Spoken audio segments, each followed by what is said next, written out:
దేవుని ప్రశస్తమైన నామానికి మహిమ కలుగును గాక. ఈ దినము 119 కీర్తన 73 వచనం నుండి 96 వచనం వరకు మనం వాక్యాన్ని ధ్యానం చేసుకుందాము. దేవుడు మనుషులను తన చేతులతో నిర్మించుకున్నాడు. మొదటిగా మనుషులను ఆయన తన చేతులతో నిర్మించుకొని ఆయన ఆజ్ఞలను నెరవేర్చుకునేటట్లుగా మనుషులను సిద్ధపరచుకున్నాడు. అయితే మనుషుల హృదయాలు దేవుని ఆజ్ఞలను గ్రహించే విధంగా ఉండట్లేదు. వారికి నచ్చినట్లుగా వారి ఇష్టానుసారంగా వారు బ్రతకటానికి, ఆయన చిత్తాన్ని ఆయన ఆజ్ఞలను గ్రహించి బ్రతకటానికి మనుషుల ఆలోచన ఉండట్లేదు. దేవుడు మనుషులను వివేకవంతమైన వారిగా అంటే తెలివైన వారిగా చేశాడు.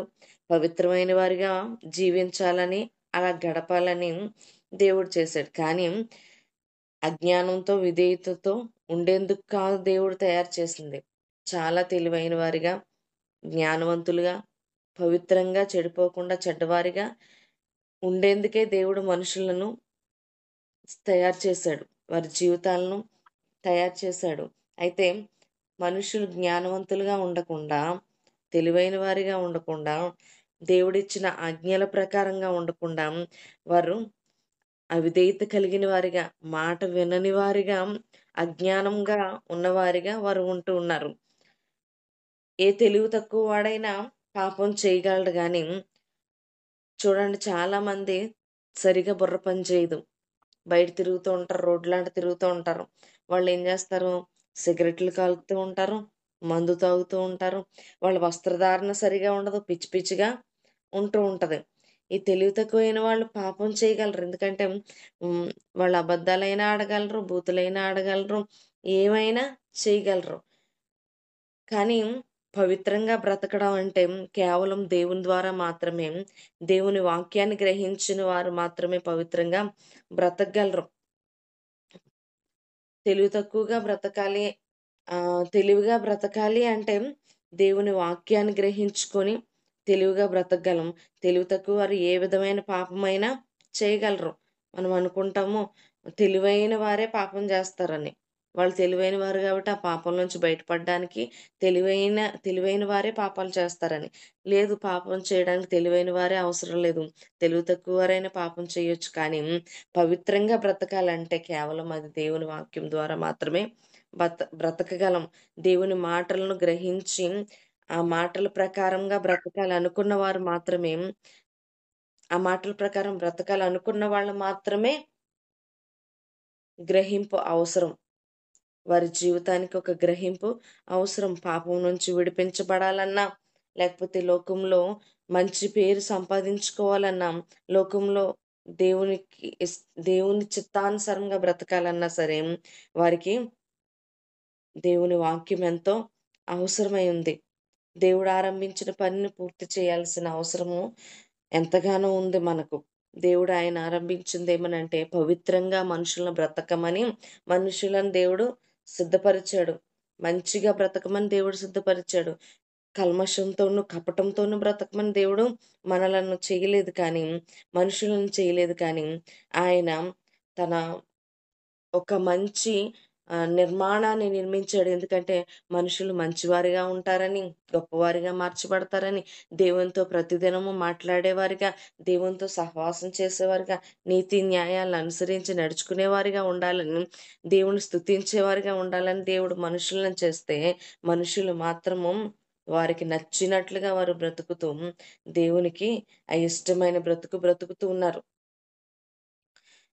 భక్తుడేం చెప్తున్నాడు, తన జీవితంలో ఇతరులకు ఆనందం, ఆశీర్వాదం కలిగేలా ఉండాలని కోరుకుంటున్నాడట. మనిషి జీవితము తనకు తనే ఉపయోగపడడం కాదు కానీ, తన వలన ఇతరులు ఆనందించేలాగా, తన వలన ఇతరులు ఆశీర్వాదం పొందుకునేలాగా బ్రతకాలని భక్తుడు కోరుకుంటున్నాడు.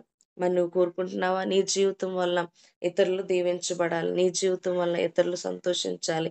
నీ జీవితం వల్ల ఇతరులు ఆనందించాలనే ఆలోచన ఎన్నడైనా నువ్వు కలిగి ఉన్నావా? నాకు నేను బ్రతికితే చాలండి. నాకు నేను సంతోషంగా ఉంటే చాలండి. నాకు నేను గొప్పగా ఉంటే చాలు. నాకు నేను ఇతరులకు కనిపిస్తున్నప్పుడు చాలా బాగా ఉంటే చాలని అనుకుంటున్నావా? అలా కాదు. భక్తుడు ఏమని అనుకుంటున్నాడంటే తన జీవితం బట్టి ఇతరులు ఆనందించాలి.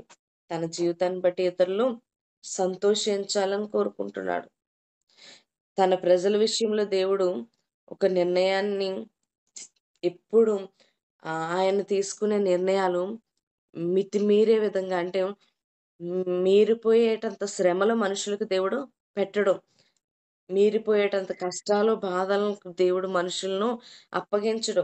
ఆయన ఏదైనా అప్పగించాడు అంటే, ఒక కష్టానికి మనిషిని అప్పగించాడంటే, ఒక మంచి ఉద్దేశ్యం కలిగే ఆయన కష్టానికి మనుషులను అప్పగిస్తాడు తప్ప, ఆ కష్టంలో ఉండిపోవాలని, ఆ బాధల్లోనే నలిగిపోవాలని, నలిగిపోయి చనిపోవాలని, నలిగిపోయి నరకానికి పోవాలని దేవుని ఉద్దేశమై ఉండదు. నీకొక నలుగుడు, నీకొక శ్రమ, నీకొక బాధ నిన్ను వెంటాడుతూ ఉందంటే, అది కేవలము నిన్ను సరిచేయటానికి, నిన్నొక మార్గంలోనికి సిద్ధపరచడానికి, నిన్ను ఒక సాధనంగా మార్చబడ్డానికి. ఇప్పుడొక శిల్పం ఉంది. అంటే ఒక రాయి ఉంది. ఆ రాయిని మనము ఆహ్, శిల్పకారుడి దగ్గర తీసుకెళ్ళామనుకోండి. అతనేం జేస్తాడు? రాయిని రాయిగా వదిలేస్తాడా? ఆ రాయిని చెక్కుతాడు. ఆ రాయికి ఉలి దెబ్బలు కొడతాడు. ఆ రాయికున్న రూపం కాదు గానీ, ఒక అందమైన రూపం వచ్చేలాగా ఉలి దెబ్బలు కొట్టి దాన్ని ఒక అందమైన నిర్మాణానికి తీసుకొస్తాడు. ఒక కుమ్మరి ఉన్నాడంటే వాడి దగ్గరికి మట్టిని తీసుకెళ్తే, ఆ మట్టిని మట్టిలా వదిలేయడు. దానిని పిసుకుతాడు, దాన్ని తొక్కుతాడు, దాన్ని ఎండలో పెడతాడు. తర్వాత నీళ్లు వేసి శుభ్రంగా తొక్కుతాడు. తొక్కిన తర్వాత సారెపై నుంచి దాన్ని ఒక అందమైన పాత్రగా మలిచేంత వరకు దాన్ని చేతులతో పట్టుకొని ఆహ్, ఆ పాత్ర రూపం వచ్చేంత వరకు కూడా ఆ చేతులతో దాన్ని సరిచేస్తూనే ఉంటాడు. ఎక్కడైతే ఎక్కువైపోతుందో మట్టి, ఎక్కడైతే రూపం సరిగ్గా రావట్లేదో అక్కడ మట్టిని ఇలా తీసి పాడేస్తూ ఉంటాడు. అంటే దేవుడు కూడా అలాగే నీకొక అందమైన భవిష్యత్తు ఇవ్వడం కోసం, నీకొక అందమైన ఆశీర్వాదకరమైన జీవితం ఇవ్వడం కోసము ఆయన నిన్ను ఒక ఉలి ద్వారా చెక్కుతూ ఉంటాడు. ఆ చెక్కడమే శ్రమలు, ఆ చెక్కడమే కష్టములు, ఆ చెక్కడమే నీకు కలిగే నిందలు, ఆ చెక్కడమే నీకు కలిగిన బాధలు ఎన్నో నిన్ను వెంటాడుతూ ఉన్నప్పుడు వెంటాడుతూ ఉన్నప్పుడు నువ్వనుకుంటావు, దేవుడు నన్ను బాధలకు అప్పగించేశాడు. దేవుడు నన్ను కష్టాలకు అప్పగించేశాడని నువ్వనుకుంటావు. కానీ దేవుడు ఒక మంచి ఉద్దేశ్యంతోనే వాటిని నీ జీవితంలోకి అనుమతించటం జరుగుతుంది. దావీదు భక్తుడు అనుకుంటున్నాడు, అతని కష్టాలెంత తీవ్రంగా ఉన్నాయంటే కొన్నిసార్లు జీవితం మీద విరక్తి చెందేలా ఉన్నాయట. నిజమే. దావీదు భక్తునికే కాదు, మనుషులకు కూడా ఆ కష్టాలను చూసినప్పుడు విరక్తి చెందిన వారు చాలామంది భూమి మీద ఉన్నారు. ఏంటి కష్టాలు? ఏంటి బాధలు? నాకేంటి ఈ నలుగుడు? నాకేంటి ఈ శ్రమలు? నేనే ఎందుకిలా నలిగిపోతున్నాను? వాళ్ళని చూస్తే ఎంత ఆనందంగా ఉన్నారు చూడు. వీళ్ళని చూస్తే ఎంత సంతోషంగా ఉన్నారో చూడు.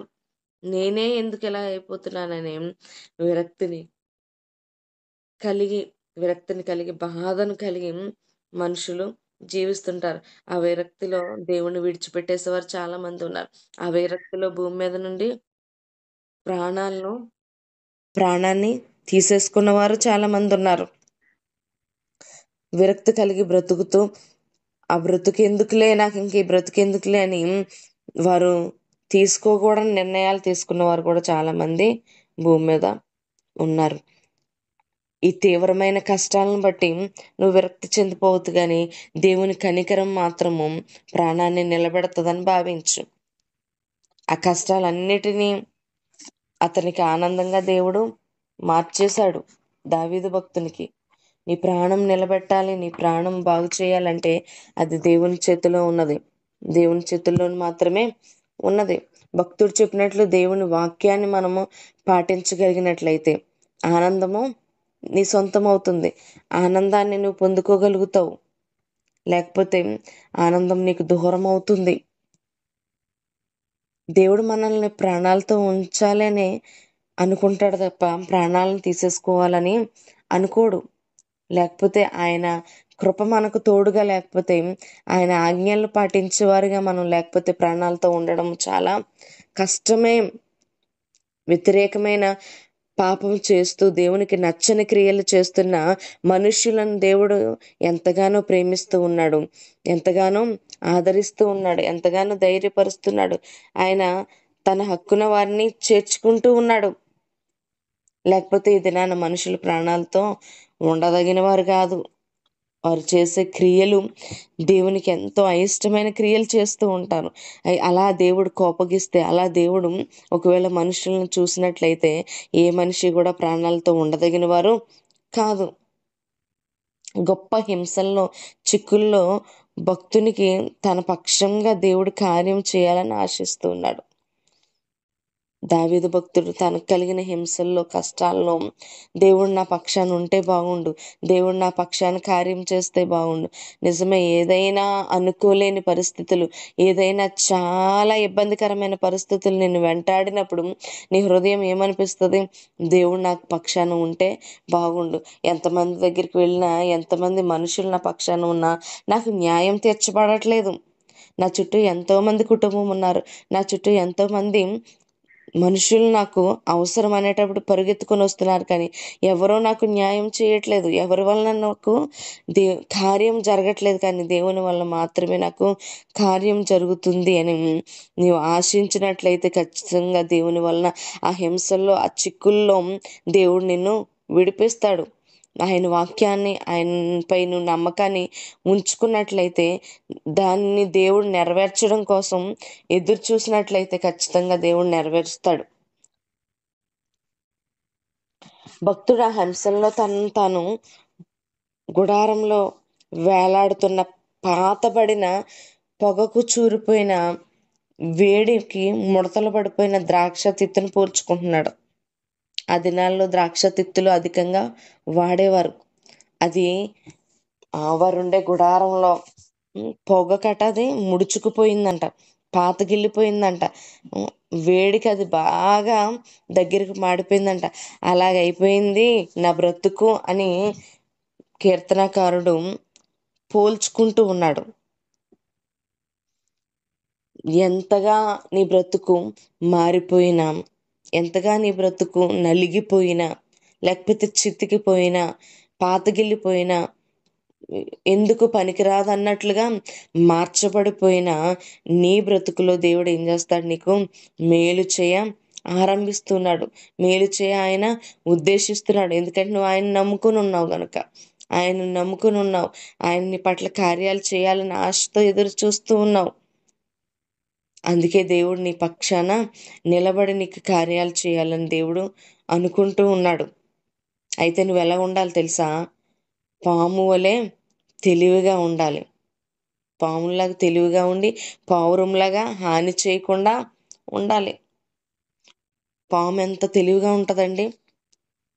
ఎక్కడ మనిషి జాడ వినబడుతుందో ఆ అడుగు చప్పుళ్ళ ద్వారా అది మార్గాన్ని తప్పించుకొని వెళ్ళిపోతూ ఉంటుంది.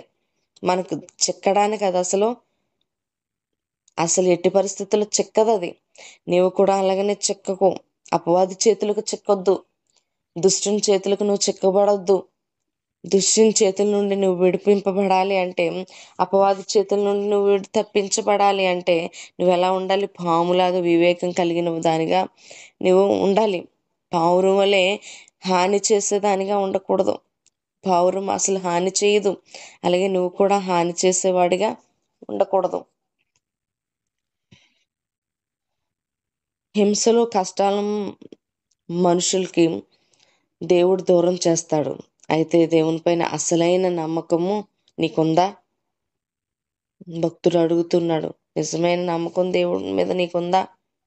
ఏదో వాక్యం చెప్పినప్పుడే నమ్ముతూ ఉంటాం, బయటికి వెళ్ళినప్పుడు కష్టాలు మన ఎదురుగా కనబడుతూ ఉంటే వీటి నుండి నేను ఎలా తప్పించుకోవాలా అనే నీ ప్రయత్నాలు నువ్వు చేస్తూనే ఉంటావు. కానీ దేవుని చేతికి నువ్వు అప్పగించు. నిజమైన నమ్మకం దేవుని మీద ఉంటే దేవుడే తప్పనిసరిగా వాటి నుండి విడిపిస్తాడు. వాక్యం మనుషులను విధేయులుగా చేస్తుందట. నువ్వు విధేయులుగా మార్చబడితే, విధేయత కలిగి దేవునికి నిన్ను నువ్వు అప్పగించుకొనగలిగితే, సూక్ష్మమైన అణువుల నుండి, భూమి మీద ఉన్న సూక్ష్మమైన అణువుల నుండి జంతువులు, చేపలు, పక్షులు దేవుని నియమాలకు లోబడి ఉన్నాయట. చిన్ని చిన్ని అణువులు, చిన్ని చిన్ని అసలు మనకు కనబడవు. అవి భూతద్దాలు పెట్టి చూస్తేనే కనబడతాయి. అలాంటి వాటి నుంచి మనుష్యుల వరకు పెద్ద పెద్దగా చేయబడి జ్ఞానవంతులుగా భూమి మీద గొప్ప జ్ఞానవంతులుగా, ఏదో జంతువులు కూడా కొంచెం జ్ఞానంగా ఉంటాయి. వాటిని ట్రైన్ అప్ చేస్తే ఏం చేయమంటే అవే చేస్తూ ఉంటాయి. చూడండి, కొన్ని కొన్ని సందర్భాల్లో జంతువులు జాలి చూపిస్తూ ఉంటాయి, జంతువులు ప్రేమ చూపిస్తూ ఉంటాయి, జంతువులు సహాయం చేస్తూ ఉంటాయి. మన జంతువులకు కూడా జ్ఞానం ఉంది. అలాగనే అధికమైన జ్ఞానంతో మనిషి కూడా ఉన్నాడు. ఇలాంటి మనిషి కూడా దేవునికి లోబడగలిగితే, ఈ విశ్వం అంతటిలోనూ దేవునికి లోబడగలిగితే, ఆయన ఈ విశ్వాన్ని తయారు చేశాడు, ఈ విశ్వాన్ని సృజించాడు. దేవుడికి లోబడుతున్నాయి, కానీ దేవునికి లోబడనివి ఉన్నాయి కొన్ని. అవేంటంటే, ఈ విశ్వం అంతటిలో సాతాను వాడి అనుచరులు, అంటే వాడి దూతలు, వాడిని అనుసరించే మనుషులు మాత్రమే దేవుడికి లోబడకుండా ఉన్నారు. ఆయన సేవకులుగా ఉండేందుకు ఇష్టపడడం లేదట. అపవాది వాడి అనుచరులు. మరి నువ్వు దేవునికి లోబడట్లేదు అంటే, దేవుని వాక్యానికి విధేయత చూపించట్లేదు అంటే, ఒకసారి నువ్వు జ్ఞాపకం చేసుకో. మందిరానికి వస్తున్నావు, దేవుని వాక్యం వింటున్నావు, కానీ నువ్వు ఎవరి చేతిలో ఉన్నావో ఒకసారి జ్ఞాపకం చేసుకో. నువ్వు ఎవరికి లోబడుతున్నావో ఒకసారి జ్ఞాపకం చేసుకో.